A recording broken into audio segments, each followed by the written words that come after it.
Hello, हाय सभी को राम राम, राधे राधे। आप सभी को आपके अपने यूट्यूब चैनल जानकी क्लासेस पर सभी का दिल से बहुत बहुत स्वागत है। आई होप कि आप सभी लोग बढ़िया होंगे और मस्त भी होंगे और अपनी तैयारी में भी लगे ही होंगे। तो चलिए आज के सेशन की शुरुआत करते हैं। मोस्ट इम्पॉर्टेंट टॉपिक होने वाला है, तो आप लोग ज़रूर पेशेंस बना के वीडियो में एंड तक बने रहिएगा।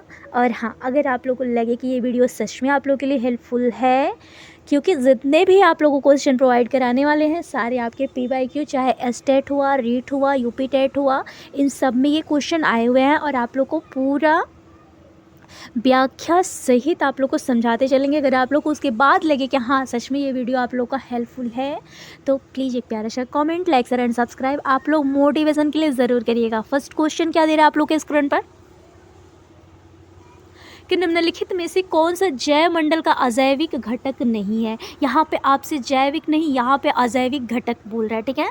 तो यहाँ पे देखिए कितने साल में, 15 अक्टूबर आपके 2017 में जो एग्ज़ाम हुआ था आपकी यूपी टेट का, फिर 2023 2022 में जो री एग्ज़ाम हुआ था, ये 3 बार क्वेश्चन आपका पूछा हुआ क्वेश्चन है। और देखिए जो आपके PYQ होते हैं ना, वो 100% संभावना रहती है या तो उससे रिलेटेड कोई क्वेश्चन आप लोगों से पूछेगा या तो वही क्वेश्चन दोबारा उठा के पूछ देगा, ठीक है। तो एक एक टॉपिक ध्यान से जरूर देखते चलेगा। देखिए यहाँ पे आप लोगों से जैविक नहीं, यहाँ पे अजैविक घटक पूछ रहा है। तो यहाँ पे अजैविक जो घटक होता है ना, मृदा भी होता है, फास्फोरस भी होता है और आपका प्रोटीन भी होता है। लेकिन कवक जो होता है ना, ये आपका जैविक घटक, किसमें, जैविक घटक में आता है, ठीक है। जैविक घटक माना जाता है कवक जो होता है। तो इसमें कौन सा नहीं है, तो आपका कवक जो होता है ये जैविक घटक होगा, ये नहीं है आपके अजैविक घटक। यहाँ पे मृदा हुआ, हवा हुआ, फास्फोरस हुआ, नाइट्रोजन, ये सारे, प्रोटीन हुआ, ये सारे आपके अजैविक घटक में आते हैं, ठीक है। अब यहाँ पे देख लीजिए आप लोग, व्याख्या भी देखते चलिए। कवक जो होता है जैव मंडल का अजैविक घटक नहीं है। कवक जो होता है यह अत्यंत महत्वपूर्ण जैविक घटक माना जाता है, जो प्रायः उत्पादक तथा उपभोक्ता के मृत्यु के पश्चात उनके शरीर का अपघटन करता है। जो उत्पादक और उपभोक्ता होते हैं, उनके मृत्यु के पश्चात जो उनके शरीर का अपघटन करता है ना, उसे आप जैविक घटक कहेंगे, जो आपका कवक होता है। इनसे निर्मित साधारण पदार्थ द्वारा अपना भोजन एवं ऊर्जा प्राप्त करते हैं। ऐसे निर्जीव पदार्थ जो जीवों को किसी न किसी रूप में प्रभावित करते हैं, वे अजैविक घटक कहलाते हैं। जो आपके उदाहरण के लिए मृदा है, हवा है, जल है, कार्बनिक पदार्थ हुआ, प्रोटीन हुआ, कार्बोहाइड्रेट हुआ, अकार्बनिक हुआ, ये नाइट्रोजन हुआ, फास्फोरस, सल्फर आदि ये जो होते हैं ना, ये सारे आपके अजैविक घटक में आते हैं, ठीक है। अब नेक्स्ट क्वेश्चन देख लीजिए, वनोन्मूलन का दुष्परिणाम क्या होता है। ये आपके रीट के 2021 का क्वेश्चन है, ठीक है। यहाँ पे आपसे पूछ रहा है क्या कि जो वनोन्मूलन का दुष्परिणाम क्या होता है। मृदा अपरदन में वृद्धि होगा, मृदा अपरदन में कमी होगा, अथवा वन्य जीव जंतुओं की संख्या में वृद्धि होगी, अथवा वर्षा में वृद्धि होगी। तो यहाँ से वनोन्मूलन का कारण, दुष्परिणाम पूछ रहा है, तो यहाँ पे ऑप्शन दे रहा है आप लोगों को, जो मृदा अपरदन में वृद्धि। तो यहाँ पे वनों उन्मूलन का जब दुष्परिणाम होगा, तो यहाँ पे मृदा अपरदन जो मिट्टी होती है, मिट्टी के अपरदन में वृद्धि होती है, ना कि कमी होती है। यहाँ पे वन्य जीव जंतुओं की संख्या में वृद्धि, वर्षा में वृद्धि, ये नहीं, आपका फर्स्ट ऑप्शन यहाँ पे सही हो जाएगा। मृदा अपरदन में वृद्धि होगी वनोन्मूलन का जब दुष्परिणाम होगा। तो आपके कब है, तो 2021 का क्वेश्चन रेट लेवल 1 का है। चलिए अब यहाँ पे वनों उन्मूलन के दुष्परिणाम से मृदा अपरदन में वृद्धि होती है। अपरदन से आशय होता है कि मिट्टी का कटकर बह जाने से है। वनों उन्मूलन के अंतर्गत वनों को काटने, जलाने से हुई हानि से है। वनों उन्मूलन के दुष्परिणाम क्या क्या होते हैं ये भी देख लीजिए। पृथ्वी पर ताप व प्रदूषण में वृद्धि होता है, वर्षा में कमी होती है, भौम जल स्तर का गिरना होता है, बाढ़ तथा अकाल जैसे प्राकृतिक आपदा में वृद्धि होती है। क्या होता है दुष्परिणाम, तो पृथ्वी पर ताप व प्रदूषण में वृद्धि होगी, वर्षा में कमी होगा, भौम जल स्तर का गिरना होगा, बाढ़ तथा अकाल जैसे प्राकृतिक आपदा में वृद्धि होगी। तो यहाँ पे आपका राइट आंसर होगा फर्स्ट। क्या होगा, फर्स्ट। चलिए अब नेक्स्ट देख लेते हैं। पर्यावरण के जैविक घटक क्या क्या होते हैं। तो आप लोगों को तो पता है, जो पौधे होते हैं, आपके जो भी जीव होते हैं, यहाँ पे आपका राइट ऑप्शन यहाँ पे फर्स्ट ऑप्शन ही सही हो जाएगा, क्योंकि जो पौधे होंगे, जो जीव होते हैं, जो जिसमें जीवन, देखिए जो जैविक घटक होगा उसमें जीवन होगा, जो अजैविक होगा उसमें जीवन नहीं होगा। ठीक है, आप लोग क्या समझेंगे? अगर आप लोग को जैविक पूछ रहा है तो वहाँ पे पौधे होंगे, मानव होगा, जीव जंतु, ये सारे आपके जैविक घटक में आते हैं। ठीक है, अगर अजैविक पूछेगा तो आप लोग नाइट्रोजन, सल्फर ऑक्साइड, आपके जितने भी हवा हुआ, ये सारे आपके क्या हो जाएंगे? अजैविक घटक में आते हैं। मृदा हुआ, फास्फोरस हुआ, ये सारे आपके अजैविक घटक में आते हैं। तो यहाँ पे देखना क्या है, ये देख लीजिए कि पर्यावरण के जैविक घटकों में पौधे आते हैं, प्राणी, मानव, जंतु, परजीवी, सूक्ष्म जीव आदि आते हैं।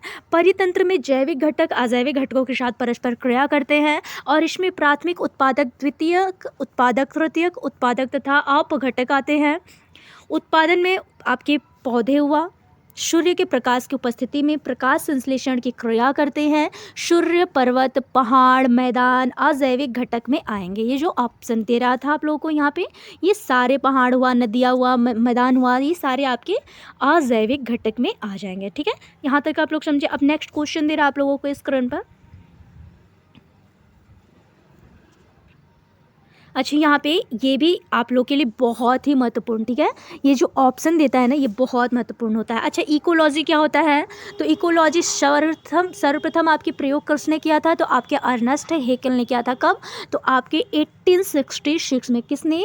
इकोलॉजी का सर्वप्रथम प्रयोग आपके अर्नेस्ट हेकल ने किया था 1866 में। पारिस्थितिक तंत्र आपके इकोसिस्टम के जनक कौन माने जाते हैं? तो एनजी टांसले आते हैं। कब? तो 1935 में। गहन परिस्थिति आपके डीप इकोलॉजी के जनक कौन माने जाते हैं? तो आपके अर्निस्ट नीस। कौन? अभी बोल रहा है ओरिजिन ऑफ स्पीसीज के लेखक कौन है? तो आपके चार्ल्स डार्विन हैं। प्राकृतिक चयन की अवधारणा किसने विकसित करी थी? तो आपके चार्ल्स डार्विन ने ही। और मेघ विजन जो होता है, कृत्रिम वर्षा, आप लोग सुने होंगे, जो कृत्रिम वर्षा होता है तो उसमें मिलाया क्या जाता है? तो ठोस कार्बन डाइऑक्साइड मिलाया जाता है तथा सिल्वर आयोडाइड के मिश्रण द्वारा आपके कृत्रिम वर्षा होता है, जो आप लोग सुने होंगे कृत्रिम वर्षा के बारे में। चलिए, अब यहाँ पे नेक्स्ट क्वेश्चन दे रहा है आप लोगों के, कब कब पूछा गया है ये भी देख लीजिए। 2011, 2019, 2019 और आपके स्टेट में भी 2020 में पूछा गया है। पूछ रहा है कि पारिस्थितिक तंत्र में शक्ति प्रवाह होता है कब कब? तो एक दिशात्मक, बहुदिशात्मक, द्विदिशात्मक अथवा एक भी नहीं। तो यहाँ पे आपका राइट आंसर हो जाएगा एक दिशात्मक। जो पारिस्थितिक तंत्र में शक्ति प्रवाह होता है वो एक दिशात्मक होता है। पारिस्थितिक तंत्र में ऊर्जा प्रवाह एक दिशीय होता है तथा सौर ऊर्जा में एकमात्र ऊर्जा का स्रोत माना जाता है। आपतित सूर्य विकिरणों से 50% से कम हिस्सा संश्लेषणात्मक सक्रिय विकिरण द्वारा पार में प्रयुक्त होता है। प्रकाश संश्लेषण द्वारा पादप सूर्य की ऊर्जा का इस्तेमाल करके अकार्बनिक पदार्थों से आपके खाद्य निर्माण करते हैं। जैसे कि उत्पादक में आपके प्राथमिक उपभोक्ता आएंगे, द्वितीयक उपभोक्ता, सर्वोच्च उपभोक्ता और आपके अपघटक। जैसे कि आप लोग देखिए, पारिस्थितिक तंत्र जो होता है उसमें ऊर्जा प्रवाह एक दिशीय होता है। सौर ऊर्जा जो होता है एक ही मात्र ऊर्जा का स्रोत माना जाता है। आपतित सूर्य जो होता है विकिरणों से 50% से आपके कम हिस्सा संश्लेषणात्मक सक्रिय विकिरण पार में प्रयुक्त होता है, जो कि आपके प्रकाश संश्लेषण द्वारा पादप सूर्य की ऊर्जा का इस्तेमाल करके अकार्बनिक पदार्थों से खाद्य निर्माण करते हैं। उत्पादक में कौन कौन आते हैं? तो प्राथमिक, द्वितीयक उपभोक्ता और सर्वोच्च उपभोक्ता आते हैं और अपघटक आता है। यहाँ पे लिंडेमान का नियम जो होता है, लिंडेमान नियम द्वारा ऊर्जा का केवल 10% ही अगले उपभोक्ता को प्राप्त होता है। यहाँ तक क्लियर हुआ? नेक्स्ट, अगर इस पर कोई भी क्वेश्चन बन करके आए तो आप लोग को कन्फ्यूज नहीं होना है। देखिए, क्वेश्चन कभी कभी उसी से रिलेटेड भी पूछ लेता है, इसीलिए अगर आप लोग व्याख्या एक एक पॉइंट देखते चलते हैं ना तो बहुत ही मतलब आप लोग के लिए बहुत ज़्यादा हेल्पफुल होगा। चलिए, नेक्स्ट क्वेश्चन दे रहा है, एक ऊर्जा पिरामिड का सबसे ऊपरी भाग कौन सा होता है? यहाँ पे पूछ रहा है आप लोगों से, एक ऊर्जा जो होता है उसके पिरामिड का सबसे ऊपरी भाग कौन सा है और कब कब पूछा है ये भी देख लीजिए। आसाम टेट के आपके 2019 का क्वेश्चन है, ठीक है। यहाँ पे प्राथमिक उपभोक्ता दे रहा है, प्राथमिक उत्पादक, प्राथमिक उपभोक्ता अथवा गौड़ उपभोक्ता अथवा जैव अपघटक। अगर आपसे ऊर्जा पिरामिड का सबसे ऊपरी भाग पूछ रहा है तो यहाँ पे गौड़ उपभोक्ता आएगा। क्या आएगा? गौड़ उपभोक्ता। यहाँ पे आप लोग देखिए, ऊर्जा का पिरामिड जो होता है सबसे ऊपरी भाग द्वितीयक उपभोक्ता होता है।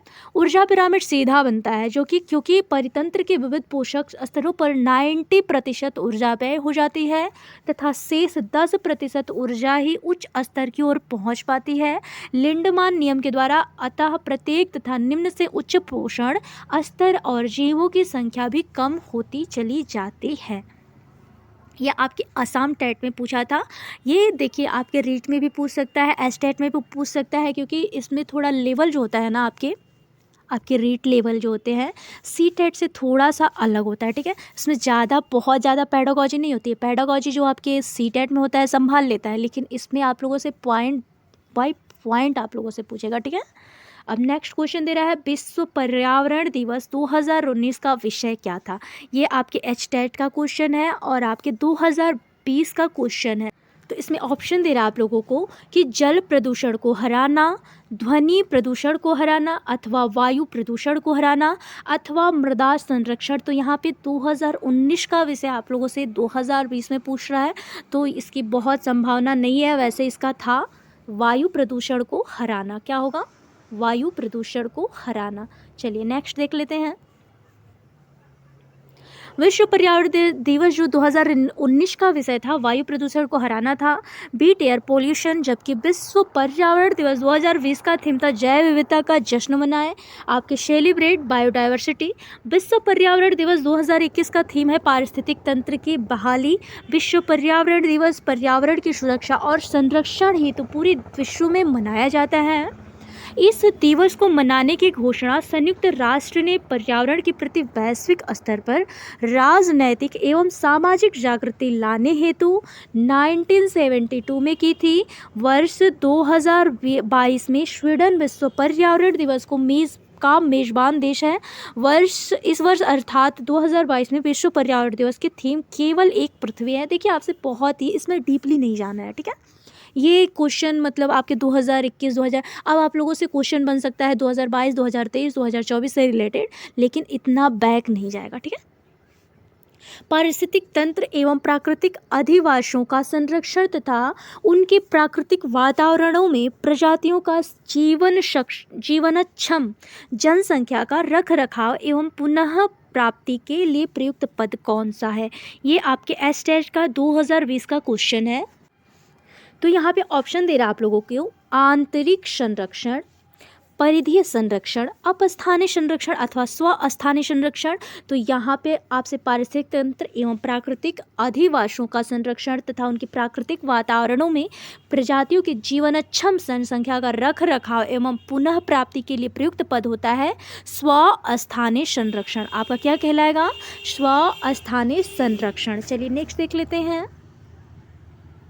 पारिस्थितिक तंत्र एवं प्राकृतिक अधिवासों का संरक्षण जो होता है उनके प्राकृतिक वातावरणों में प्रजातियों का जीवनक्षम जनसंख्या का रखरखाव एवं पुनः प्राप्ति के लिए प्रयुक्त इन सीटू कन्वर्सेशन स्वस्थानिक संरक्षण जो होता है इसको कहा जाता है। और अपस्थान अगर आप लोगों से पूछे, यहाँ पे तो स्वस्थानिक पूछा है संरक्षण के बारे में, अगर आप लोगों से अपस्थानिक पूछे बाह्य स्थानिक संरक्षण, तो एक्स सीटू कन्वर्सेशन जो होता है जब कभी किसी जीव का विलोपन जो होता है, विलोपन के संकट से वे जीव जिनके निकट भविष्य में वन से विलुप्त होने का बहुत अधिक संकट होता है, जैसे कोई भी जीव है विलुप्त हो रहा है, उससे मतलब बहुत ज़्यादा अधिक संकट है, उसे क्या बोला जाएगा? तो बचाने के लिए त्वरित सहायता की आवश्यकता होती है। तब इस स्थिति को हम बाह्य स्थानीय अथवा एक्स सीटू संरक्षण कहते हैं, जिसे अपस्थानीय के नाम से भी बोला जाता है, बाह्य स्थानीय अथवा एक्स सीटू कन्वर्सेशन बोला जाएगा। आप लोगों को कंफ्यूज नहीं होना है। इस संरक्षण में संकटोत्पन्न पादपों व जंतुओं को उनके प्राकृतिक आवास से अलग एक विशेष स्थान पर रखकर उनकी देखभाल की जाती है और सावधानी पूर्वक जंतु उद्यान, वनस्पति उद्यान तथा वन्य जीव सफारी पार्कों का सही उद्देश्य होता है। चलिए नेक्स्ट है, वन पारिस्थितिक तंत्र में पाई जाने वाली खाद्य श्रृंखला का चयन करिए। यहाँ पे ऑप्शन दे रहा है आप लोगों को पादप, प्लवक, जल पिस्सू, छोटी मछली, टूना। यहाँ पे बोल रहे हैं ना, वन पारिस्थितिक तंत्र में पाई जाने वाली खाद्य श्रृंखला का चयन करिए। तो यहाँ पे दे रहा है पादप, प्लवक, जल पिस्सू, छोटी मछली अथवा टूना, घास, टिड्डा, मेंढक, सांप, बाज अथवा पर्ण, करकट, शैवाल, केकड़ा, छोटी मांसाहारी मछली, बड़ी मांसाहारी मछली अथवा मृत कार्बनिक पदार्थ अथवा कवक अथवा जीवाणु। तो यहाँ पे बोल रहा है कि अगर तंत्र में, पारिस्थितिक तंत्र में पाई जाने वाली खाद्य श्रृंखला का चयन करिए। तो यहाँ पे घास हो जाएगा, टिड्डा हो जाएगा, घास, टिड्डा, मेंढक, सांप, बाज। ठीक है, यहाँ पे क्या होगा, घास, टिड्डा, मेंढक, सांप और बाज। आपका सेकेंड ऑप्शन यहाँ पे सही हो जाएगा।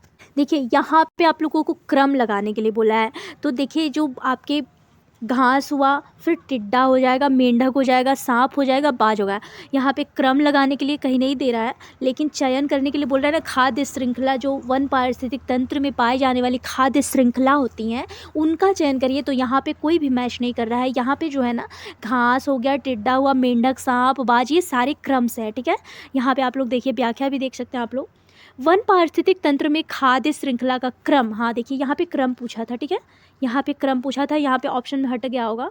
यहाँ पे क्रम पूछा है तो घास हो जाएगा, टिड्डा हो जाएगा, मेंढक, सांप, बाज। तो खाद्य श्रृंखला जो होता है, प्राथमिक उपभोक्ता में प्राथमिक उत्पाद जो होते हैं आपके, हरे पौधे होते हैं, प्रथम, द्वितीय, तृतीय श्रेणी के उपभोक्ता एवं अपघटनकर्ता कवक एवं जीवाणु होते हैं, आपस में मिलकर खाद्य श्रृंखला का निर्माण करते हैं। अच्छा, खाद्य जल क्या होता है? तो खाद्य श्रृंखला का जब सीधी न होकर जटिल हो जाती हैं, जब एक प्रकार के जीव कई प्रकार के भोजन या एक प्रकार के जीव कई प्रकार के जीवों द्वारा खाए जाते हैं, तो एक जाल बन जाता है जिसे खाद्य जल कहा जाता है। खाद्य जल क्या होता है? अगर आप लोगों से क्वेश्चन पूछे तो खाद्य श्रृंखला जब सीधी न होकर जटिल हो जाएगी और जब एक प्रकार का जीव जो होगा कई प्रकार का भोजन या एक प्रकार के जीव कई प्रकार के जीवों द्वारा खाए जाते हैं, तो एक जाल बन जाएगा और जिसे खाद्य जाल कहा जाता है। तो चलिए नेक्स्ट क्वेश्चन आप लोगों को दे रहा है कि वन महोत्सव किस महीने में मनाया जाता है? आपके सितंबर में, फरवरी में, जुलाई में अथवा मार्च में। यहाँ ऑप्शन दे रहा है आप लोगों को। यहाँ पे देखिए ये कब का है? एच टेट का। एच टेट में कब आया है? तो आपके 19, 12 और 2021 में पूछा हुआ है। तो वन महोत्सव जो होता है ना, आपके जुलाई में मनाया जाता है। कब? किस महीने में मनाया जाता है? तो आपके जुलाई में मनाया जाता है। तो चलिए आज का सेशन यहीं पर समाप्त करते हैं। आई होप कि आप सबको क्लास बढ़िया लगा होगा। और हाँ, अगर आप लोग को क्लास सच में बढ़िया लगे ना, तो प्लीज़ एक प्यारा सा comment, like, share and subscribe आप लोग मोटिवेशन के लिए ज़रूर करिएगा, ताकि आप लोग को ये सारे PYQ मैं प्रोवाइड करा सकूँ, क्योंकि इससे थोड़ा सा मोटिवेशन मिलता है। हाँ, चलिए मिलता है सभी को नेक्स्ट वीडियो में। तब तक के लिए सभी को मेरा राम राम, राधे राधे। आई होप कि आप सबको क्लास बढ़िया लगा होगा, और बढ़िया लगा होगा तो प्लीज़ एक प्यारा सा जैसा कमेंट जरूर करिएगा। मिलते हैं सभी को नेक्स्ट वीडियो में। तब तक के लिए सभी को राम राम, राधे राधे।